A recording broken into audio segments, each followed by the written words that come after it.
Hello friends, आज हम evidence act में बहुत ही महत्वपूर्ण टॉपिक शुरू करने जा रहे हैं। इस टॉपिक का नाम है बर्डन ऑफ प्रूफ। ये बर्डन ऑफ प्रूफ वाला जो टॉपिक है आपका एविडेंस एक्ट में चैप्टर नंबर 7 है और ये वाला टॉपिक आपका पार्ट 3 भी एविडेंस एक्ट का यहीं से शुरू होता है। ये हमारा एविडेंस एक्ट का लेक्चर नंबर 47 है।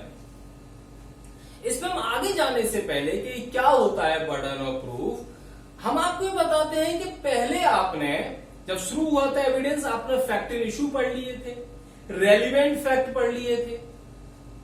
उसके बाद हमने ये भी पढ़ लिया था कि इन फैक्ट एंड इशू को और रेलिवेंट फैक्टों को कैसे साबित कर सकते हैं, यानी कि उसको साबित करने के विभिन्न तरीके क्या हैं, मोड क्या है। तो दो प्रकार के मोड पढ़े हमने। एक पढ़ा भाई ओरल एविडेंस दे सकते हो, दूसरा हमने पढ़ा कि आप डॉक्यूमेंट्री एविडेंस दे सकते हो। यानी कि कोई भी व्यक्ति किसी तथ्य को, विवादक तथ्य को या सुसंगत तथ्य को अर्थात तथ्यों को ओरल एविडेंस और डॉक्यूमेंट्री एविडेंस से साबित कर सकता है। अब प्रश्न, अब इसका इतना समझने के पश्चात एक क्वेश्चन मन में उठता है। वो क्वेश्चन ये है कि ठीक है भाई, साबित तो हम कर सकते हैं, हमने साधन भी समझ लिया और क्या साबित करना है ये भी समझ लिया, परंतु इन तथ्यों को साबित कौन करेगा। कोर्ट में केस है कि आया, कोर्ट में कोई केस आता है, दो पार्टी होंगी, तो उन पार्टी में कौन सी वाली पार्टी साबित करेगी, अर्थात किस व्यक्ति पर यह भार होगा कि वो एविडेंस से इन तथ्यों को साबित करे। तो प्रश्न ही उत्पन्न हुआ, अर्थात सबूत का भार, बर्डन ऑफ प्रूफ किस पर है। तो इस प्रश्न का उत्तर ही हमारा एविडेंस एक्ट का चैप्टर नंबर 7 देता है। चैप्टर नंबर 7 ही, इसका नाम ही इसी आधार पर है, ये हमें बताता ही ये है कि बर्डन ऑफ प्रूफ, सबूत के भार कौन व्यक्ति देगा। तो इस सबूत का भार आपका जो सेक्शन 101 से शुरू होता है और 114A तक चलता है। 101 से लेकर 114A तक हम बर्डन ऑफ प्रूफ संबंधी जनरल प्रोविजंस पढ़ेंगे, कुछ स्पेसिफिक रूल्स पढ़ेंगे, कुछ एक्सेप्शंस भी पढ़ेंगे और कुछ प्रिजम्पशन भी पढ़ेंगे। और जो प्रिजम्पशन है वो आपके 107 से लेकर 114A तक चलते हैं। उससे पहले वाले जनरल रूल और स्पेसिफिक रूल्स हैं। तो ये हमारा कुछ, हमने ये कुछ प्रोविजन पढ़ लिए। अब हम मेन टॉपिक पर आते हैं कि बर्डन ऑफ प्रूफ होता क्या है। बर्डन ऑफ प्रूफ आपका सिंपल भाषा में हम कहें कि एक बर्डन यानी कि भार, प्रूफ यानी कि प्रूफ देने का, अर्थात ये टॉपिक हमें यह बताएगा कि किस व्यक्ति पर भार है प्रूफ देने का। प्रूफ देने का बर्डन जिस पर है और किसके संबंध में भार है, फैक्ट के संबंध में। यानी कुछ ऐसी डेफिनेशन निकल के आ रही है कि बर्डन ऑफ प्रूफ का मतलब जब कोई व्यक्ति, यानी कि जिस व्यक्ति पर तथ्यों को साबित करने का, प्रूफ करने का जो भार होता है, उसी को हम बोलते हैं बर्डन ऑफ प्रूफ। तो यही लिखा है, मीन्स अ लायबिलिटी। बर्डन का मतलब लायबिलिटी हो गया, भार हो गया। It is a liability to prove the fact. Burden of proof क्या है, एक लायबिलिटी है कि वह तथ्यों को प्रूफ करेगा। तो ये बर्डन ऑफ प्रूफ हो गया। एक केस है, केस का नाम है state of Maharashtra versus Vasudev Kedalwar. State of Maharashtra versus Vasudev Kedalwar के मामले में सुप्रीम कोर्ट ने कहा कि बर्डन ऑफ प्रूफ को हम दो भिन्न अर्थों में, दो अर्थों में समझेंगे। नंबर 101 के अंतर्गत अर्थात लीगल बर्डन, अर्थात विधि के अंतर्गत बर्डन ऑफ प्रूफ, और नंबर 2 ओनस प्रोवेंडाई यानी कि साक्ष्य देने का भार, अर्थात एविडेंशियल बर्डन। इस केस में सुप्रीम कोर्ट ने कहा, केस का नाम state of Maharashtra versus Vasudev Kedalwar के बारे में कहा कि दो अर्थ होते हैं, नंबर 1 लीगल बर्डन और नंबर 2 एविडेंशियल बर्डन। यानी कि लीगल बर्डन और एविडेंशियल बर्डन क्या होता है अभी हम समझ लेंगे। तो इस केस में बताया गया। अब इसको 1 by 1 समझ लेते हैं, इन दो डिफरेंट मीनिंग को। तो जो आपके दो डिफरेंट मीनिंग है, जो पहला है लीगल बर्डन, ये सेक्शन 101 भी है, और दूसरा है एविडेंशियल बर्डन, ये 102 है। तो पहला लीगल बर्डन ये कह रहा है कि लीगल बर्डन का मतलब कि burden of proof by law और बाय प्लीडिंग, अर्थात आपके ऊपर विधि के अनुसार, नियम के अनुसार, सिद्धांतों के अनुसार भार है कि उसको साबित करो। और दूसरा प्लीडिंग, जो आप प्लीडिंग लेके आते हो, जब प्लेंट लेके आते हो, उसके अनुसार भी चूंकि आप लेके आए हो प्लेंट, तो आप पर ये बाहर है कि आप साबित करो। तो ये हुआ लीगल बर्डन। दूसरा है burden to establish the case. चूंकि आप केस लेके आए, अर्थात जो व्यक्ति केस लेके आता है, बर्डन ऑफ प्रूफ उस पर होता है कि उस संपूर्ण केस को साबित करे, पर्टिकुलर फैक्ट नहीं, संपूर्ण केस के संबंध में बात कर रहे हैं, इसीलिए यहां पर है burden to establish the case.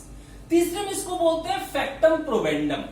फैक्टम प्रोवेंडम का मतलब है the fact to be prove, क्योंकि आप कोर्ट में इसलिए आए हो कि कुछ फैक्ट के को प्रूव करना चाह रहे हो, कुछ फैक्ट का दावा कर रहे हो, तो इसलिए ऐसे तथ्यों को प्रूव करने का भार है। तो फैक्ट टू बी प्रूव, उन फैक्टों को साबित करना होगा, प्रूफ करना होगा, यानी कि हुआ फैक्टम प्रोवेंडम।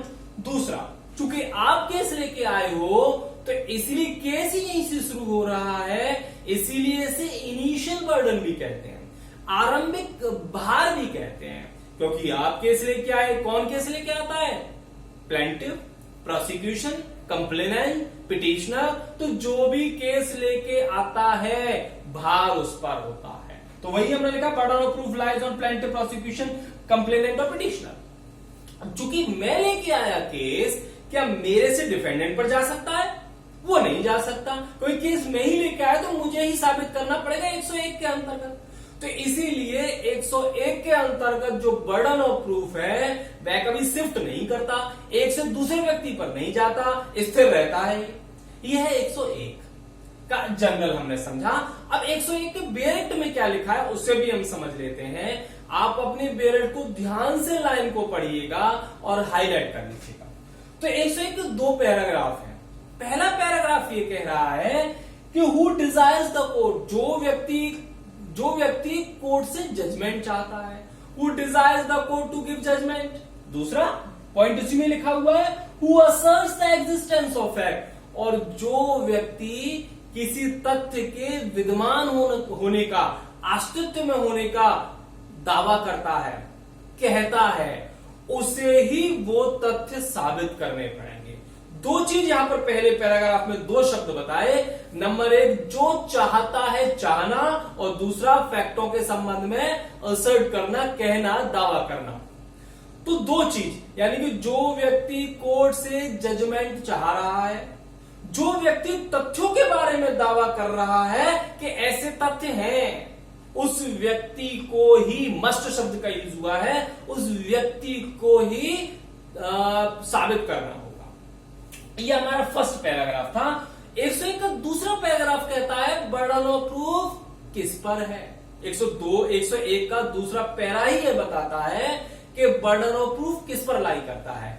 तो ये 101 का दूसरा पैराग्राफ बोल रहा है who is bound to proof. Burden of proof उस व्यक्ति पर लाई करता है जो इसको साबित करने के लिए बाउंड है।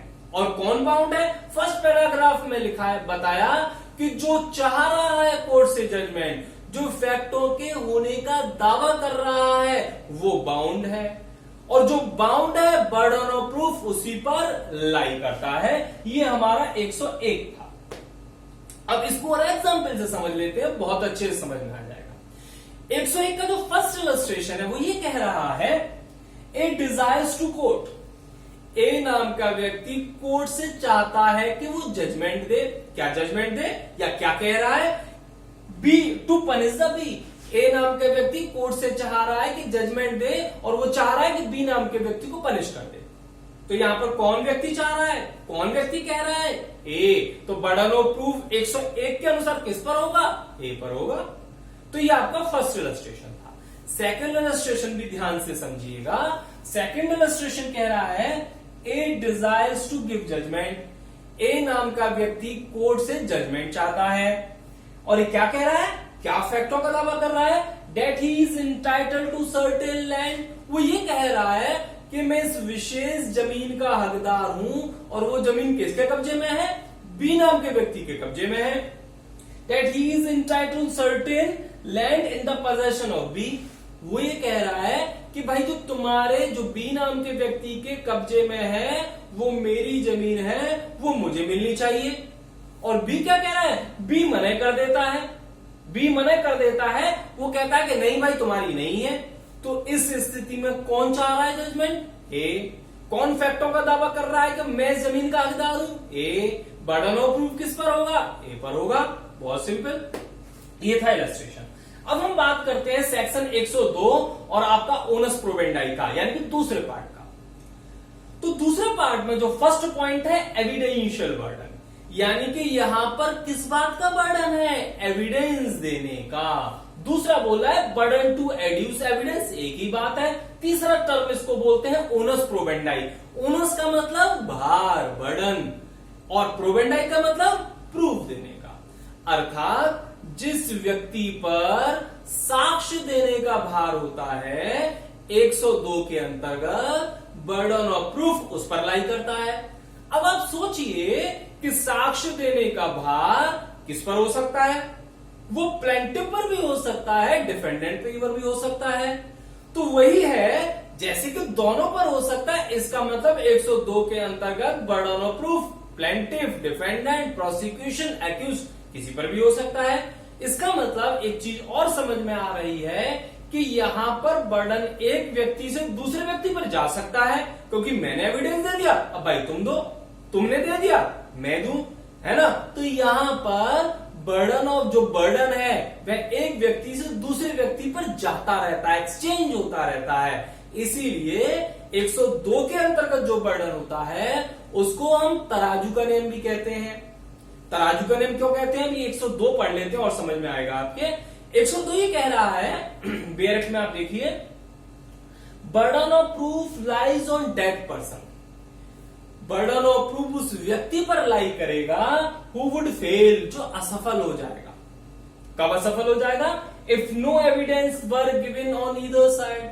वो ये कह रहा है कि 102 के अंतर्गत बर्डन ऑफ प्रूफ उस पर लाई करेगा यदि दोनों पार्टियों में से किसी ने भी एविडेंस नहीं दिया, तो जो व्यक्ति केस हार जाएगा, जो व्यक्ति असफल हो जाएगा, जो व्यक्ति फेल हो जाएगा, बर्डन ऑफ प्रूफ उसी पर लाई कर रहा है। सपोज वो केस में लेके आया, है ना, अब आपके खिलाफ, तो यहां पर कौन केस हार जाएगा? यदि एविडेंस नहीं दिया, मैं लेके आया तो एविडेंस मुझे देना पड़ेगा। तो यहां पर 102 के अनुसार भी बर्डन ऑफ प्रूफ मेरे ऊपर है कि मैं इसे साबित करूं। 101 पर भी मेरे अनुसार है, 101 के अनुसार भी मेरे ऊपर बर्डन है कि मैं साबित करूं। और यदि मैंने एविडेंस दे दिया कि हाँ भाई ऐसा फैक्ट है, तो अब केस कौन हारेगा? आप हारेंगे, बी नाम के व्यक्ति हारेगा। तो अब 102 के अनुसार बर्डन ऑफ प्रूफ आप पर चला जाएगा। क्यों चला जाएगा? क्योंकि 102 ये कह रहा है कि 102 के अंतर्गत बर्डन ऑफ प्रूफ उस व्यक्ति पर लाई करता है जो केस हार जाएगा। तो आप केस हार रहे हो तो आप पर चला गया। अब आपने भी नहीं बात साबित कर दी तो अब बर्डन मेरे ऊपर आ जाएगा। क्यों? क्योंकि मैं हार जाऊंगा। तो यहां पर तब तक ही चलता रहेगा जब तक कि पूरी तरीके से केस साबित ना हो जाता है। तो इसी प्रकार से 102 के अंतर्गत तराजू का नियम है, कभी एविडेंस ये वाला पल्ला भारी हो जाएगा एविडेंस देके, कभी ये वाला भारी हो जाएगा। तो इस तरीके से ये चलता रहता है। इसीलिए एविडेंस एक्ट की धारा 102 को हम तराजू का नियम भी कहते हैं। अब 102 के कुछ इलस्ट्रेशन भी पढ़ लेते हैं। 102 का पहला इलस्ट्रेशन ये कह रहा है, ए स्यूज बी फॉर लैंड। ए नाम का व्यक्ति किसी लैंड के लिए बी के खिलाफ केस लेके आता है और वो लैंड किसके कब्जे में है? बी के कब्जे में है। इन the possession of be on the ground of will. किस आधार पर लेके आ रहा है? ए इस आधार पर लेके आ रहा है, वो ये कह रहा है कि भाई आपके पिताजी ने वसीयत मेरे नाम लिख दी थी, इसलिए भाई जमीन मुझे दे दीजिए। अब यहां पर बर्डन ऑफ प्रूफ किस पर है? किसे साबित करना पड़ेगा वसीयत लिखी थी? ए को साबित करना पड़ेगा, क्योंकि बी के पास तो ऑलरेडी कब्जे में है ही वो जमीन, है ना। ए कह रहा है कि जमीन मुझे दिलाओ, मैं उसका हकदार हूं, वसीयत लिख दी थी, तो वसीयत संबंधी और भी जो है वो ए को साबित करने पड़ेंगे। यदि ए साबित नहीं करता है तो 102 के अनुसार जो असफल हो जाएगा तो ए असफल हो जाएगा। तो 102 के अनुसार बर्डन ऑफ प्रूफ ए पर लाई करता है। वो बात अलग है 101 के अंतर्गत भी ए पर बर्डन ऑफ प्रूफ है। तो ऐसा भी हो सकता है दोनों तीनों सेक्शन मिलके भी एक व्यक्ति पर बर्डन आ रहे हो। तो वही आपका इलस्ट्रेशन फर्स्ट था। सेकंड इलस्ट्रेशन देखते हैं। सेकंड ये कह रहा है कि A sues B for money on bond, यानी कि ए नाम का व्यक्ति बी नाम के व्यक्ति पर बॉन्ड के आधार पर उसके खिलाफ कह रहा है कि भाई आपने मुझसे पैसा लिया था, बॉन्ड भरा था, मेरा पैसा मुझे वापस कर दीजिए। अब बी नाम का व्यक्ति यहां पर बॉन्ड को स्वीकार कर लेता है कि ठीक है भाई बॉन्ड भरा था मैंने, परंतु ये कहता है कि बॉन्ड आपने मुझसे फ्रॉड के तरीके से, गलत तरीके से, कपट तरीके से भरवाया था। अब यहां पर ए ने अपनी बात तो साबित कर दी कि भाई तुमने बॉन्ड भरा था, तुमने पैसा लिया था, बी ने स्वीकार भी कर लिया, परंतु बी ने एक नई बात कही कि कपट से, फ्रॉड से बॉन्ड भरवाया था। तो यहां पर कौन केस हारेगा? ए ने तो बात साबित कर दी, कपट वाली बात बी कह रहा है, तो यहां पर बी हारेगा। तो इसलिए 102 के अंतर्गत बर्डन ऑफ प्रूफ बी पर लाई करेगा।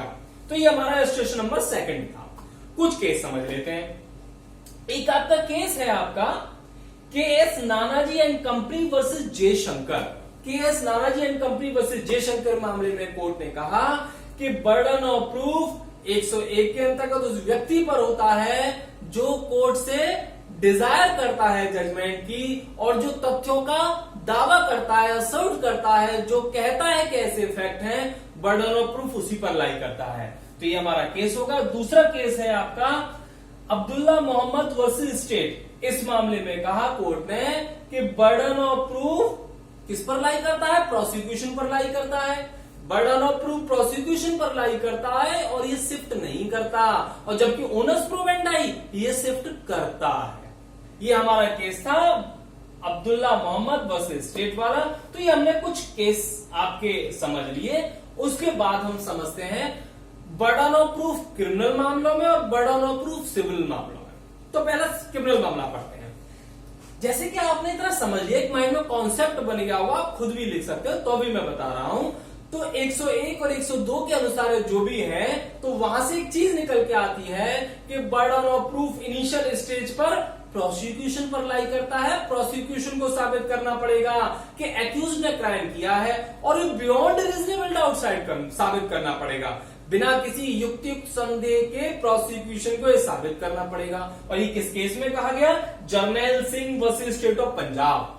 Jarnail Singh versus state of Punjab के मामले में भी यही बात की कि प्रोसिक्यूशन को साबित करना पड़ेगा बिना किसी रीजनेबल डाउट के। ओके, दूसरा, भाई क्यों साबित करना पड़ेगा प्रोसिक्यूशन को ही? क्योंकि जो हमारी जो सिस्टम है, जो जुडिशरी है, वो ये मानकर चलती है कि जो हमारे सामने एक्यूज के रूप में जो व्यक्ति खड़ा है वह इनोसेंट है, निर्दोष है, उसने क्राइम नहीं किया, जब तक के प्रोसिक्यूशन ये साबित नहीं करता है कि उसने क्राइम किया है। तो जब तक प्रोसिक्यूशन साबित नहीं करता तब तक ये मानेंगे कि एक्यूज इनोसेंट है। एक और बात हम मान के चलते हैं आगे, एक और आपका यदि प्रोसिक्यूशन ये बात साबित नहीं कर पाया कि हाँ उसने क्राइम किया है, तो बेनिफिट ऑफ डाउट जो किसके फेवर में चला जाएगा? एक्यूज्ड के फेवर में चला जाएगा, क्योंकि बर्डन ऑफ प्रूफ था प्रोसिक्यूशन पर, वो साबित नहीं कर पाया, इसलिए संदेह पैदा हो गया, और बेनिफिट ऑफ डाउट हमेशा एक्यूज्ड के फेवर में जाता है और एक्यूज को छोड़ दिया जाएगा। छोड़ा इसलिए नहीं जा रहा कि उसने क्राइम नहीं किया, इसलिए छोड़ा जा रहा है कि वो साबित नहीं कर पाया है, that he is unable to prove the beyond reasonable doubt. तो इसलिए यहां पर जो क्रिमिनल मामलों में जो सबूत का भार है वो स्ट्रिक्ट होता है, कठोर होता है, आपको वो साबित करना पड़ेगा। वो इसलिए कठोर है कि यदि सपोज करो कि हम थोड़ा बहुत डाउट में भी उसे पनिश कर दें, तो हो सकता है वो निर्दोष हो सकता है वो गलत फंस जाए। तो इसीलिए आपको बियॉन्ड रीजनेबल डाउट साबित करना पड़ेगा। एक और जुडिशरी में गोल्डन रूल है, वो ये मानते हैं, वो ये कहता है गोल्डन रूल कि भले ही 1000 अपराधी क्यों ना छूट जाएं, परंतु कोई निर्दोष नहीं फंसना चाहिए। कठोर नियम है, आप साबित करो, यदि साबित कर देते हो कि इसी ने क्राइम किया है तभी उसे पनिशमेंट मिलेगा, अदरवाइज बेनिफिट ऑफ डाउट उसके फेवर में चला जाएगा और वो छूट जाएगा। तो ये हमारा प्रिंसिपल था, केस आपको बता दिया। ये जो एक और चीज, जो बर्डन ऑफ प्रूफ का जो सिद्धांत है क्रिमिनल मामलों में, कुछ अपवाद भी है, यानी कि यहां पर ये थोड़ा रूल रिलैक्स हो जाता है, यानी कि प्रोसिक्यूशन को साबित नहीं करना होता, एक्यूज को साबित करना होगा कि ऐसा नहीं था। ऐसे कौन से ऑफेंस है? वुमेन के विरुद्ध ऑफेंस हो सकता है, स्टेट के विरुद्ध ऑफेंस हो सकता है, सोशियो इकोनॉमिक भी कुछ ऑफेंस है, जैसे कि हम आगे पढ़ेंगे 113A 113B, यानी कुछ प्रिजम्पशन है, तो उन प्रिजम्पशनों में मान लिया जाता है। तो ये हमारा हो गया burden of proof in criminal cases. अब बात करते हैं burden of proof in civil cases. तो burden of proof civil cases में अभी आपने पढ़ा 101 और 102, तो उसके अनुसार बर्डन ऑफ प्रूफ किस पर होगा? प्लेंटिफ पर। क्यों? क्योंकि वो फैक्ट बोल रहा है, वो कोर्ट से जजमेंट चाह रहा है, वो फैक्टों के होने का दावा कर रहा है। तो according to section 101 initial burden of proof lies on plaintiff. दूसरी चीज हम बात करें, ये जो बर्डन ऑफ प्रूफ सिविल मामलों में है, इस संभाव्य बाहुलता के सिद्धांत पर काम करता है, बियॉन्ड रीजनेबल डाउट पर काम नहीं करता। जबकि जो क्रिमिनल मामलों में बियॉन्ड रीजनेबल डाउट बिना किसी युक्तियुक्त संदेह के साबित करना होता था, परंतु सिविल मामलों में ऐसा नहीं है। और क्रिमिनल मामलों में स्ट्रिक्ट रूल था, आपको साबित करना होगा तभी वो हो पाएगा, और थोड़ा भी संदेह रहेगा तो उसके फेवर में चला जाएगा। परंतु यहां पर ऐसा नहीं है, यानी कि बियॉन्ड रीजनेबल डाउट साबित करने की आवश्यकता नहीं है। बस आपने अपने फैक्ट को ज्यादा उससे बेहतर तरीके से साबित कर दिया तो आपके फेवर में जजमेंट हो सकता है। अब चूंकि सिविल मामला है इसलिए स्ट्रिक्ट भी नहीं है, थोड़ा सा रिलैक्स है, क्योंकि यहां पर किसी को फांसी की या इस प्रकार की चीज नहीं हो रही है। तो ये हमारा कुछ burden of proof in civil cases, burden of proof in criminal cases में कुछ अंतर हमने समझा, और लगभग हमारा ये पूरा लेक्चर हो गया है। यदि आपको कोई शब्द समझ में नहीं आ रहा हो तो जो मैंने पॉइंट बोले हैं आप खुद नोट्स बनाइए, और ऑब्जेक्टिव सारे सॉल्व हो जाएंगे आपके जुडिशरी के, और मेंस का आंसर लिखिएगा। बहुत बहुत इंपॉर्टेंट है ये, बहुत क्वेश्चन आता है प्री में और मेंस में। तो इस तरीके से हमारा लेक्चर कंप्लीट हो गया। नेक्स्ट लेक्चर में हम 103, 104 जो भी आगे के सेक्शन है उनको पढ़ेंगे। ये हमारा पार्ट फर्स्ट था बर्डन ऑफ प्रूफ का, अब नेक्स्ट पार्ट पढ़ेंगे। Thank you.